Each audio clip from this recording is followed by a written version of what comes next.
Chapter start हो रहा है तो ये श्योर रहिए कि हर हाल में इस नए चैप्टर को पिक करेगा, जिसको हम लोग बोलते हैं बेटा मोशन इन वन डायमेंशन। बेटा इसी में हम काइनेमैटिक्स भी पढ़ते हैं, इसी को हम काइनेमैटिक्स भी बोलते हैं। काइनेमैटिक्स क्या होता है?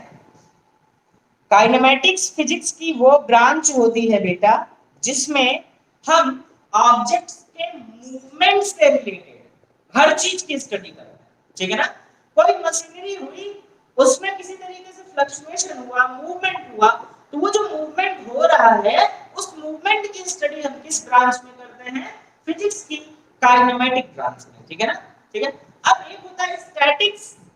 स्टैटिक्स में ऑब्जेक्ट की रेस्ट कंडीशन के बारे में हम डिस्कशन करते हैं। स्टैटिक्स में ऑब्जेक्ट के रेस्ट कंडीशन के बारे में हम डिस्कशन करते हैं।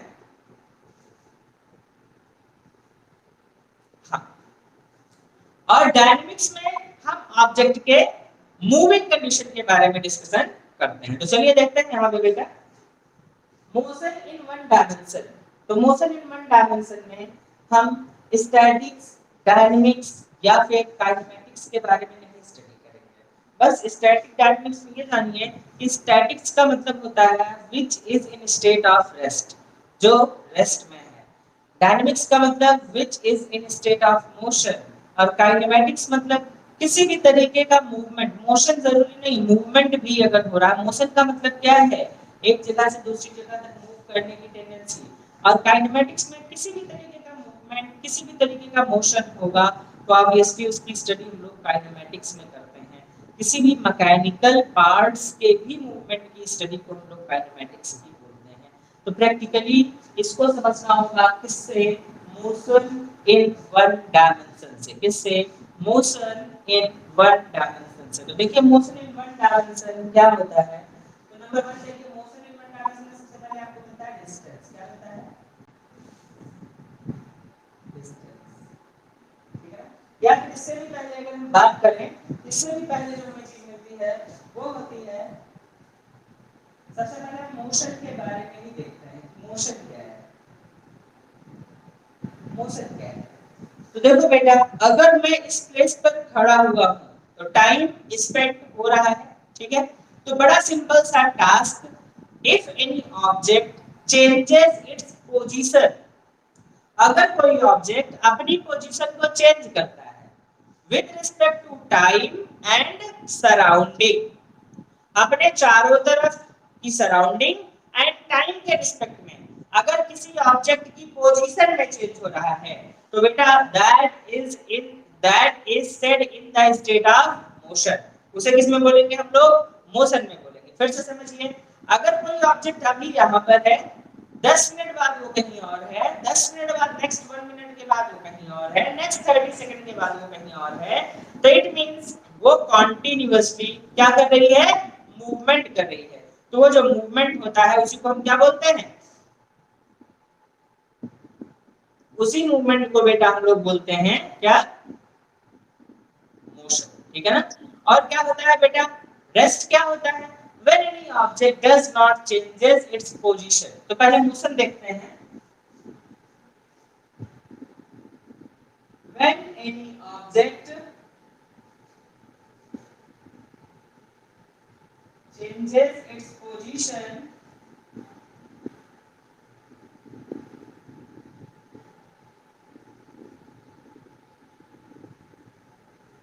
with respect to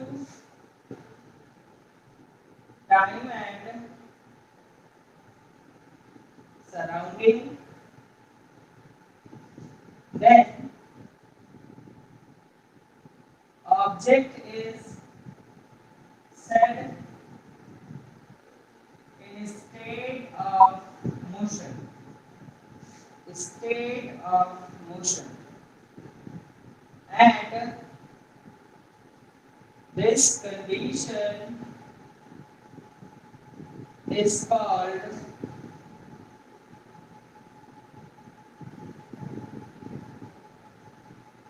non-stationary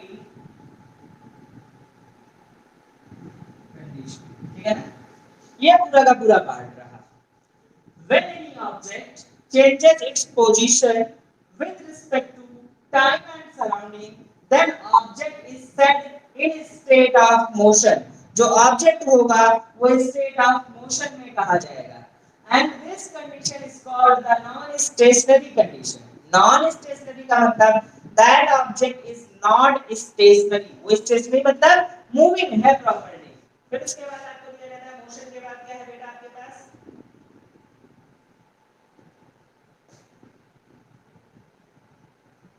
rest. क्या है बेटा? रेस्ट। बड़ा सिंपल सा।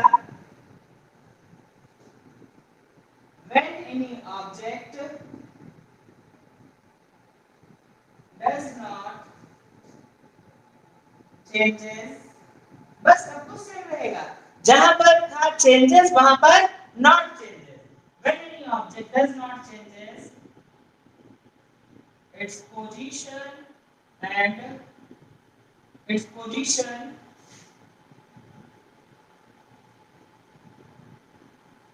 with respect to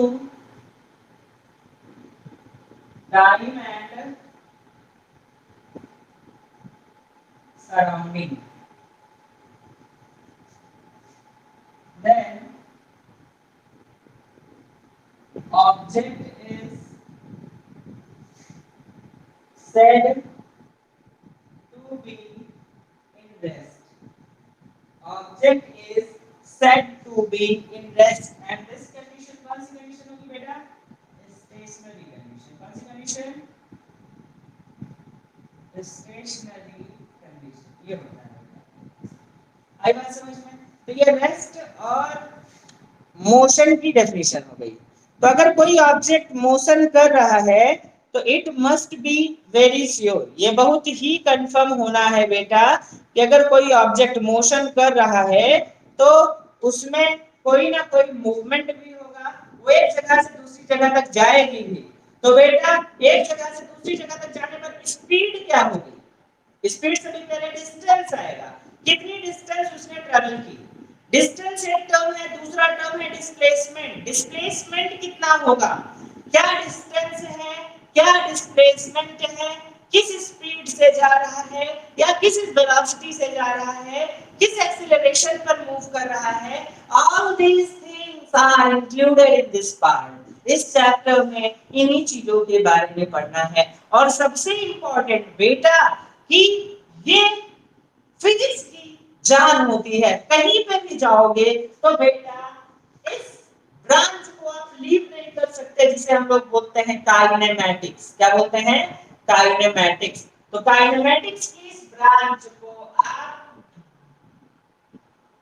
लीव नहीं कर सकते, आप किसी भी तरीके से ड्रॉप नहीं कर सकते हो। तो मोशन के बारे में पढ़ा, रेस्ट के बारे में पढ़ा।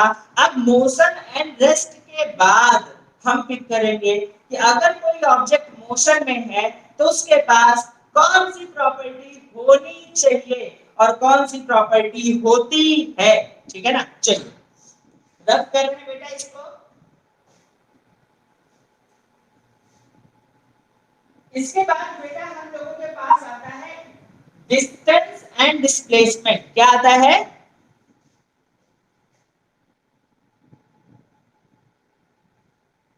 Distance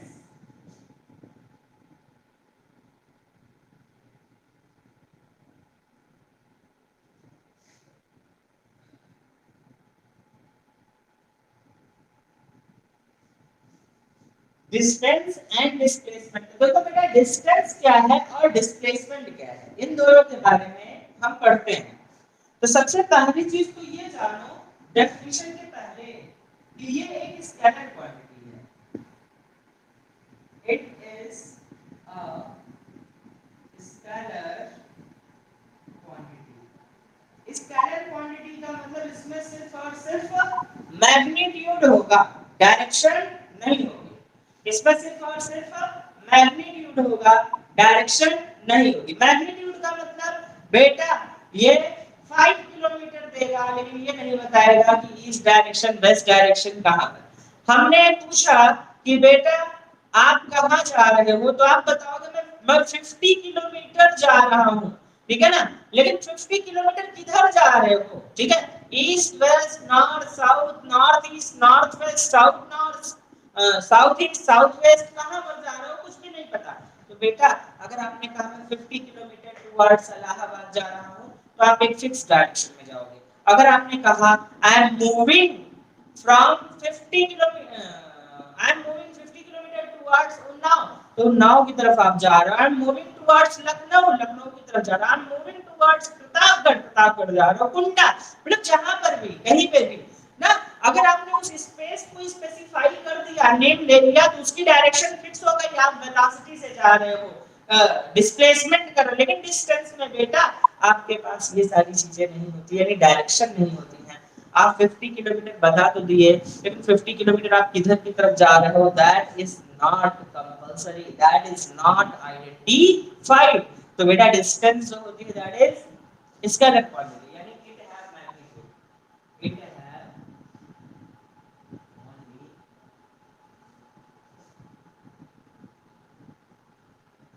magnitude. और यहाँ पे क्या होगा बेटा, it is vector quantity, it is vector quantity. यानी इसमें दो चीजें होंगी बेटा, क्या क्या है,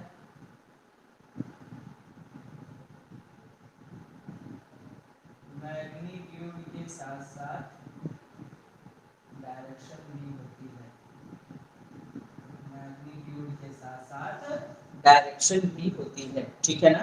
अब इसकी डेफिनेशन लिखते हैं बेटा, दोनों की डेफिनेशन के बारे में भी जानना जरूरी है ना, ठीक है। तो चलिए देखते हैं बेटा हम सभी लोग।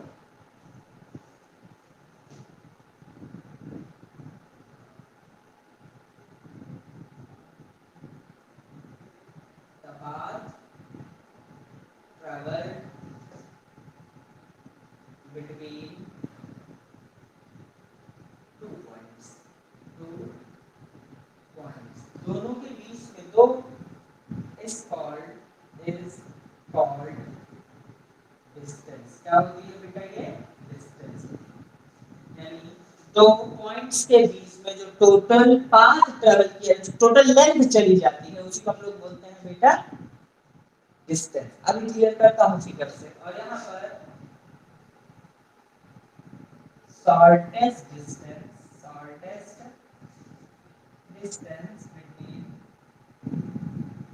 between two points,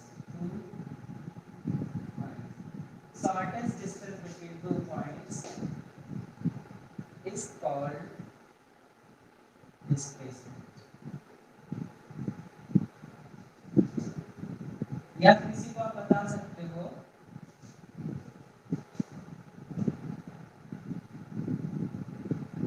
distance in specified direction.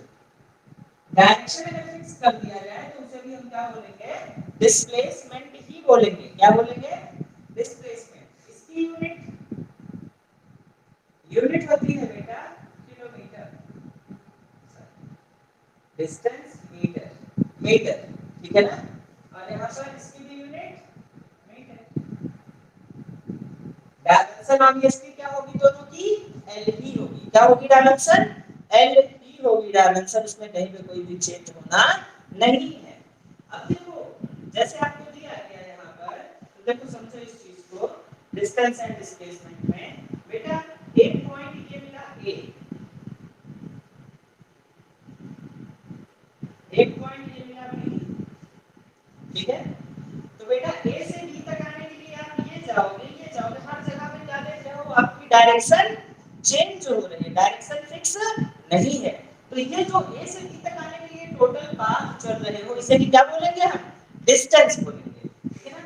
लेकिन ए से बी तक बेटा शॉर्टेस्ट डिस्टेंस ये जो डॉटेड लाइन में बनाने चल रहा हूं, अगर आप मान लीजिए तो देखिए ये क्या हो गया बेटा आपका डिस्प्लेसमेंट। ये क्या हो गया डिस्प्लेसमेंट, क्यों, क्योंकि ये शॉर्टेस्ट डिस्टेंस है। और ये क्या है आपका बेटा डिस्टेंस, ये क्या है आपका distance. This is the distance and this is the displacement. This is the distance and this is the displacement.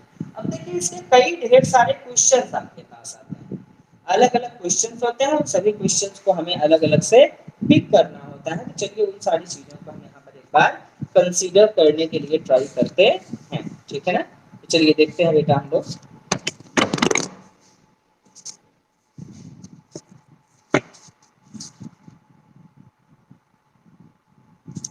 जल्दी नोट कर लीजिए इसे बेटा, तो हम लोग इनके क्वेश्चंस की तरफ मूव करेंगे।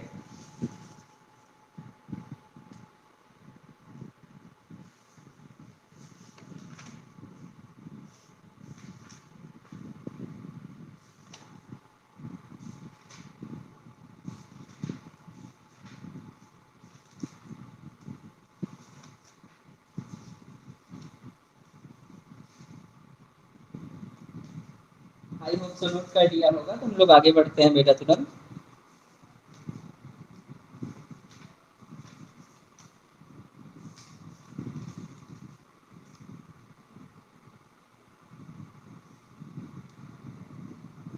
अब देखिए यहाँ पर हमने मोशन की बात की, तो सबसे पहले मोशन को और आगे बढ़ाने के पहले हम सबसे पहली चीज देख लेते हैं कि डिस्टेंस और डिस्टेंस कैसे मिल सकते हैं। चलिए देखते हैं, रफ कर रहा हूँ बेटा इसे।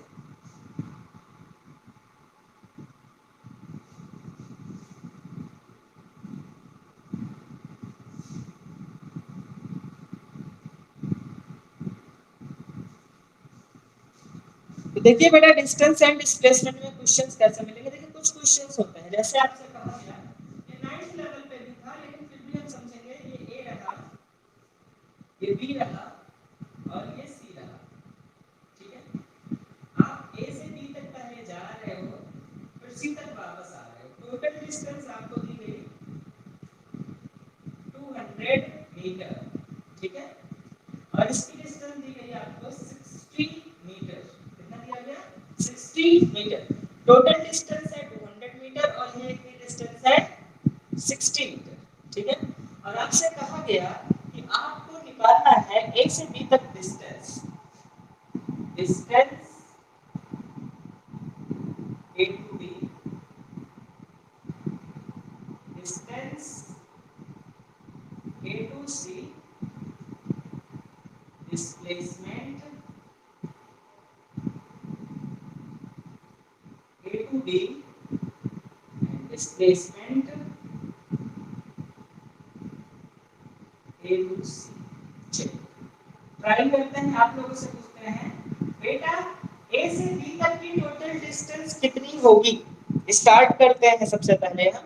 अदिति बेटा आपसे A से B तक के लिए टोटल कितनी डिस्टेंस चल, अगर A से B तक जाना है हमको तो हमें टोटल कितनी डिस्टेंस चलनी होगी बेटा।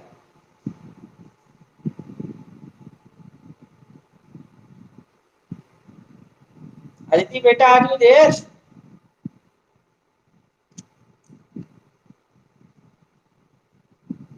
प्रवीण आप बताइए बेटा। हाँ 200, बिल्कुल 200 चलेंगे। और बेटा ए से बी तक डिस्प्लेसमेंट कितना होगा, आप ही बताइए प्रवीण। 200 होगा। ठीक है, अब प्रगति आप बताइए बेटा कि ए से सी तक जाने के लिए टोटल डिस्टेंस कितनी ट्रेवल करनी होगी। आप पहले ए से बी तक गए और बी से वापस सी तक आए। ए से बी गए बेटा, फिर बी से सी तक वापस आए, तो टोटल कितनी डिस्टेंस आपने ट्रेवल करनी होगी।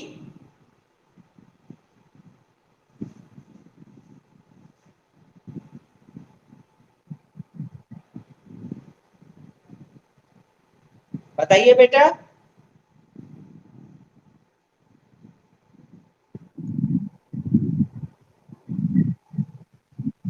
हाँ 260 मीटर होगा बेटा, वेरी गुड, बहुत बढ़िया। बेटा आप बताइए बस कि ए से सी तक आने में टोटल डिस्प्लेसमेंट कितना होगा बेटा, मतलब ए से बी तक गए और बी से सी तक वापस आए, तो टोटल डिस्प्लेसमेंट कितना होगा।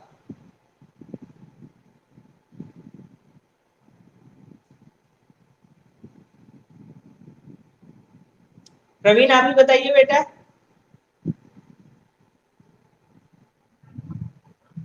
140 मीटर, बिल्कुल बेटा, ये 9th स्टैंडर्ड का है।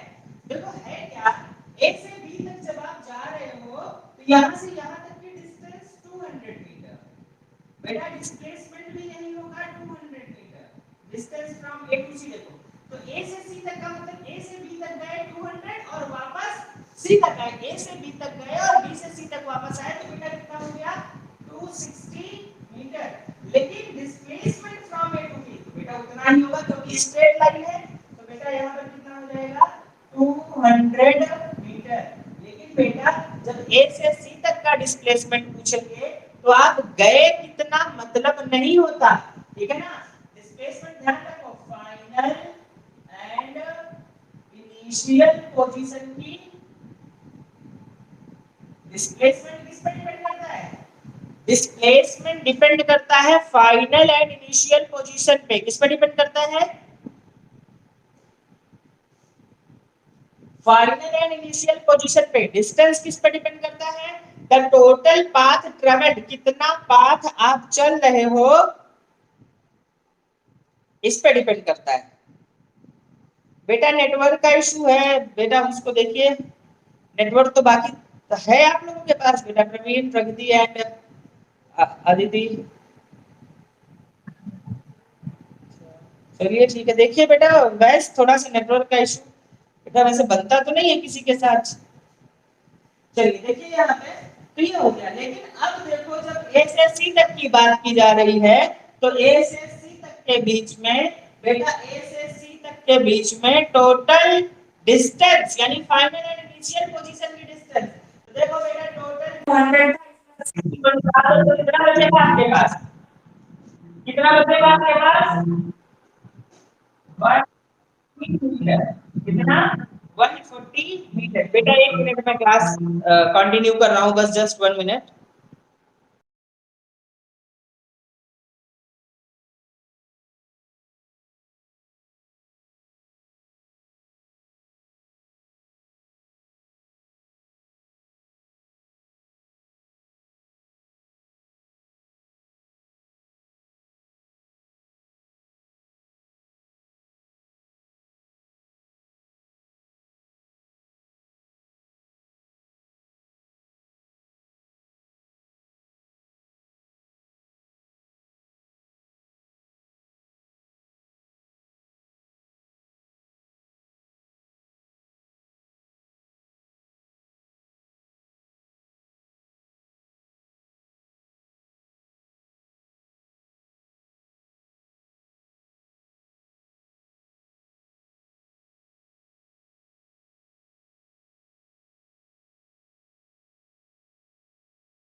ए से बी तक की डिस्टेंस 200 मीटर थी, ए से सी तक की डिस्टेंस निकालनी है तो टोटल डिस्टेंस से ये डिस्टेंस माइनस कर दो। ये बिल्कुल सिंपल केस था बेटा। लेकिन अब जब बात आती है स्क्वायर की, सर्कल की, रेक्टेंगल की, in that case what we have to do, let's work on this. तो चलिए देखते हैं। हमसे कहा गया एक स्क्वायर की कंडीशन ठीक करते हैं। देखो बेटा यहां से कहा गया ये एक स्क्वायर है। अब स्क्वायर शेप का ग्राउंड हो सकता है, स्क्वायर शेप का बेटा कोई फील्ड हो सकता है, ठीक है ना, कुछ भी हो सकता है, ठीक है, या फिर कोई वायर हो सकता है, तो वो डिपेंड करेगा क्या कैसे है। तो यहाँ पर देखिए ये रहा, ठीक है। अब देखिए इसमें कहा गया कि एक कॉर्नर से इसकी साइड दे दी गई मान लीजिए 10 मीटर, कितना दे दिया गया 10 मीटर। अब कहा गया कि एबीसीडी एक स्क्वायर है, क्या है एबीसीडी एक स्क्वायर है, this is A, this is B, this is C and this is D. तो जब एबीसीडी एक स्क्वायर है तो कहा गया कि ए से कोई एक ऑब्जेक्ट मूव करना स्टार्ट कर रहा है, ए से कोई ऑब्जेक्ट मूव करना स्टार्ट कर रहा है और ये पूरे पूरे बाउंड्री पे मूव कर रहा है इस तरीके से, ठीक है। और कहा गया कि ये 7 राउंड्स कंप्लीट करने के बाद ये यहां पहुंचा। तो कहा गया what is the total 7 round complete करने के बाद बेटा, ठीक है ना। तो 7 राउंड मतलब 1 2 3 4 5 6 7, 7 के बाद फिर घूम करके ये यहां पहुंचा। तो कहा after 7 rounds, after 7 rounds distances and displacement, distances and displacements, कहां से कहां तक का, A से B तक का, A से C तक का एंड A से D तक का। चलो सॉल्व करना स्टार्ट करते हैं बेटा। कितने राउंड्स के बाद? 7 राउंड्स के बाद। अब ये राउंड कुछ भी हो सकते हैं, ठीक है ना? ये राउंड जो दिए गए बेटा, ये 7 हो सकता है, 8 हो सकता है, 5 हो सकता है, 4 हो सकता है, 6 हो सकता है, 2 हो सकता है, ठीक है ना? Doesn't matter. चलो हम स्टार्ट करते हैं पहले ए से बी तक के लिए। चलो ए से बी तक के लिए बेटा हम करते हैं। तो ए से बी तक में 7 राउंड। सबसे पहले देखो बेटा, 1 राउंड में कितनी डिस्टेंस ट्रैवल करेगा ये? तो 1 राउंड में टोटल डिस्टेंस ट्रैवल करेगा 40 मीटर। कितना ट्रैवल करेगा बेटा? 40 मीटर। कितना? 40 मीटर, ठीक है ना? क्यों?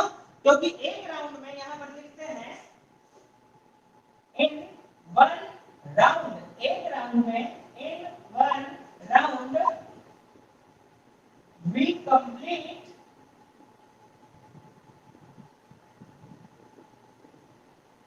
पेरीमीटर। तो पेरीमीटर कितना होगा बेटा? पेरीमीटर स्क्वायर का होता है 4 into साइड, तो 4 into 10 equals to 40 मीटर। कितना हो गया बेटा? 40 मीटर। कितना हो गया? 40 मीटर। तो बेटा 1 राउंड में कितना कंप्लीट कर लिया हमने? 40 मीटर कंप्लीट कर लिया। तो 7 राउंड में डिस्टेंस, वेरी गुड, 7 राउंड में कितना हो गया? 7 into 40, नहीं बेटा 130, 280 होगा बच्चा। यहाँ पे कितना होगा ये? 280 होगा। हाँ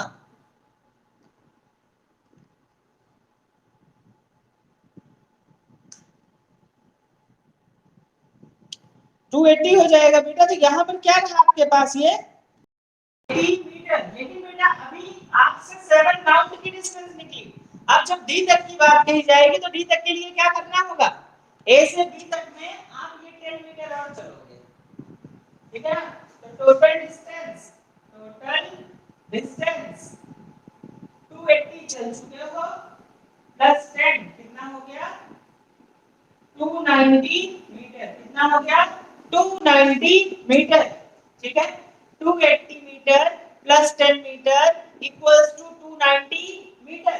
लेकिन अगर कहा जाए यहां से यहां तक आने में डिस्प्लेसमेंट, तो जस्ट 10 मीटर। रीजन, अगर आप 1 राउंड कंप्लीट करके उसी प्लेस पर फिर से पहुंच जाते हो तो डिस्प्लेसमेंट हमेशा क्या होता है? 0 होता है। डिस्प्लेसमेंट हमेशा क्या होता है? 0 होता है। तो बेटा ए से बी तक आने में 7 राउंड कंप्लीट करने के बाद ए से बी तक आने में टोटल कितनी डिस्टेंस चल रहे हो? टोटल डिस्टेंस चल रहे हो बेटा 280 plus 10 that is equals to 290 metre. लेकिन अगर डिस्प्लेसमेंट की बात करेंगे तो डिस्प्लेसमेंट देखो, फाइनल और इनिशियल पोजीशन। तो फाइनल पोजीशन बी है, इनिशियल पोजीशन ए है, दोनों के बीच की डिस्टेंस 10 मीटर। तो 10 मीटर पहला हो गया।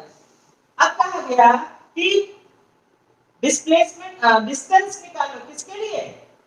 ए से सी तक के लिए। तो देखो ए से सी तक पहुंचने में बेटा ये जाना है, लेकिन 7 राउंड में डिस्टेंस 1 2 3 4 5 6 7 7 प्लस 10 तो डिस्टेंस कितना होगा? ए से सी तक के लिए डिस्टेंस इक्वल्स टू बेटा 7 into 10 7 into 40 प्लस 10 प्लस 10, तो कितना हो गया? 300 मीटर। तो डिस्टेंस कितना चलेगा? 300 मीटर। लेकिन अगर डिस्प्लेसमेंट की बात करेंगे तो डिस्प्लेसमेंट देखो क्या होगा? डिस्प्लेसमेंट होगा बेटा कितना? 10 ये रहा, 10 ये रहा, ये राइट एंगल, तो बेटा AC डायगोनल के इक्वल।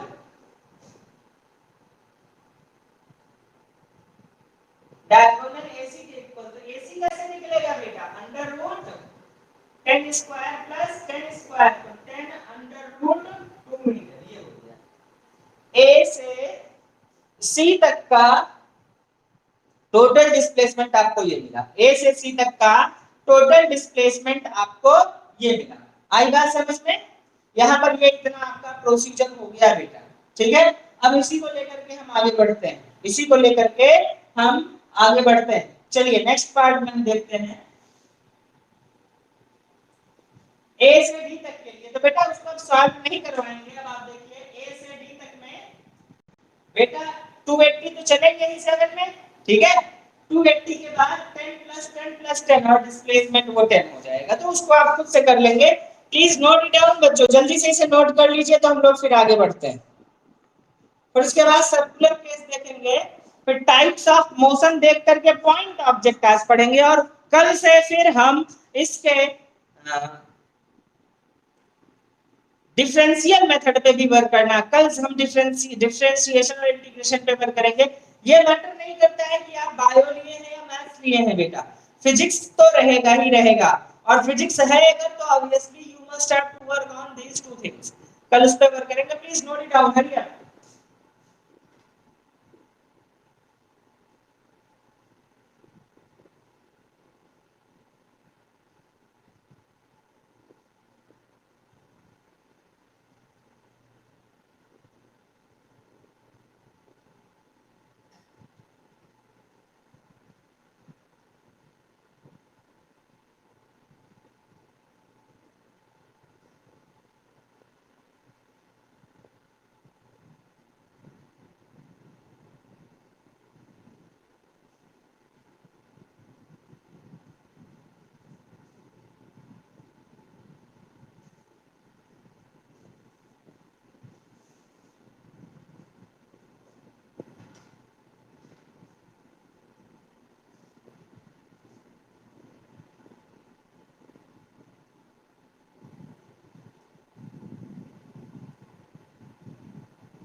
चलिए अब देखिए बेटा, हम सर्कुलर केस पे वर्क करते हैं कि सर्कल किस तरीके से वर्क करता है इन सभी चीजों पे। तो अगर सर्कल की बात की जाती है,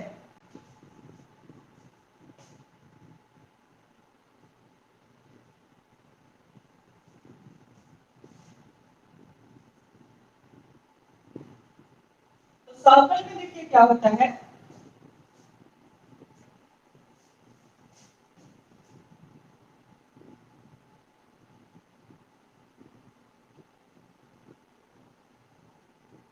सर्कल जो होता है बेटा, वो होता है कि आपके पास ये पूरा का पूरा एक प्रोसीजर दे दिया गया, ठीक है। कहा गया कि 5 सेंटीमीटर रेडियस का एक सर्कल है, 5 सेंटीमीटर रेडियस का एक सर्कल है, और 3 राउंड कंप्लीट कर रहा है, 3.5 राउंड कंप्लीट कर रहा है, ठीक है। तो 3.5 राउंड में distance and displacement, distance and displacement. तो बेटा देखो, डिस्टेंस निकालोगे कैसे?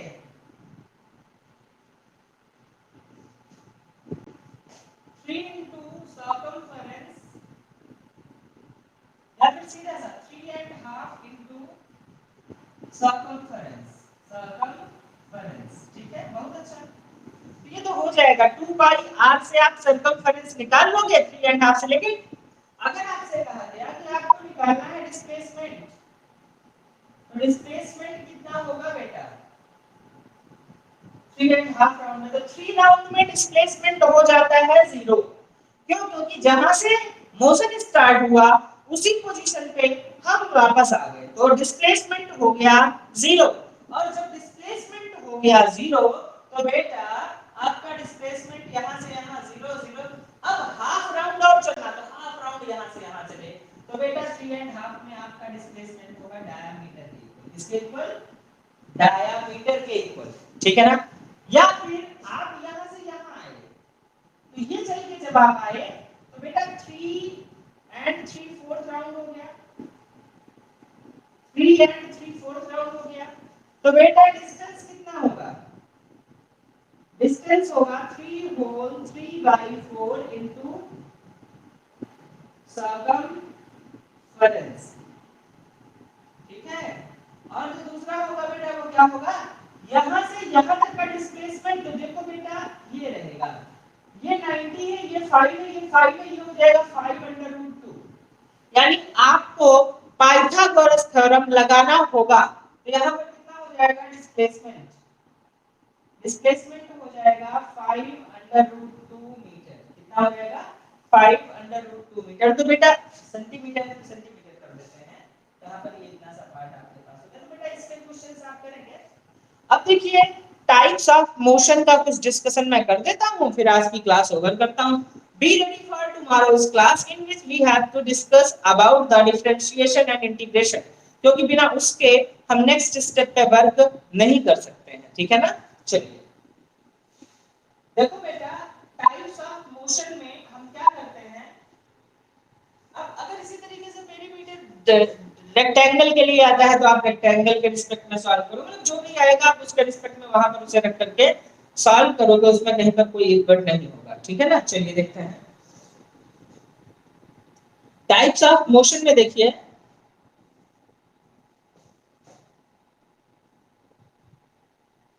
Types of motion, types of motion में फर्स्ट होता है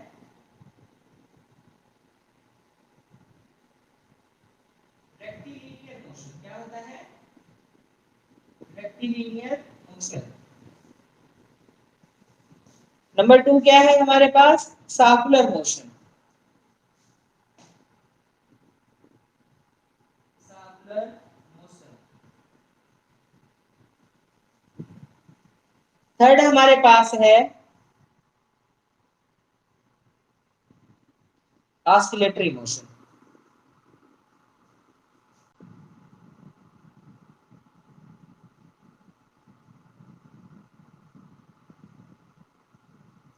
और डायमेंशनल बेसिस पे हमारे पास ओवरऑल होते हैं 3 types of motion, 1 dimension, 2 dimension and 3 dimension, ठीक है। रेक्टिलिनियर मोशन क्या होता है, एक ऐसा मोशन जिसमें स्ट्रेट लाइन पाथ पर हम कॉन्टिन्यूअसली वर्क करते हैं, उसी को हम बोलते हैं रेक्टिलिनियर। एक स्ट्रेट लाइन पाथ पे जो मूवमेंट होता है that is known as the rectilinear motion, उसी को हम बोलते हैं बेटा रेक्टिलिनियर मोशन। जैसे रेक्टिलिनियर में जरूरी नहीं है कि बिल्कुल स्ट्रेट लाइन होनी चाहिए ऐसे, अगर आप एक रोड में चल रहे हो और वो रोड ऐसे घूमते हुए कहीं से भी निकल रही है ऐसे, तो बेटा इसको भी हम लोग लीनियर रेक्टिलिनियर मोशन ही बोलेंगे। क्यों, क्योंकि आप इसी पाथ पे लगातार ऐसे चलते जा रहे हो और ये रोड जो मुड़ रही है वो रेक्टिलिनियर मोशन नहीं। सर्कुलेटरी और सर्कुलर मोशन आप जानते ही हो क्या होता है, एक फिक्स सेंटर के अक्रॉस कंटीन्यूअसली मूव करने का जो पैटर्न होता है that is known as the circular motion.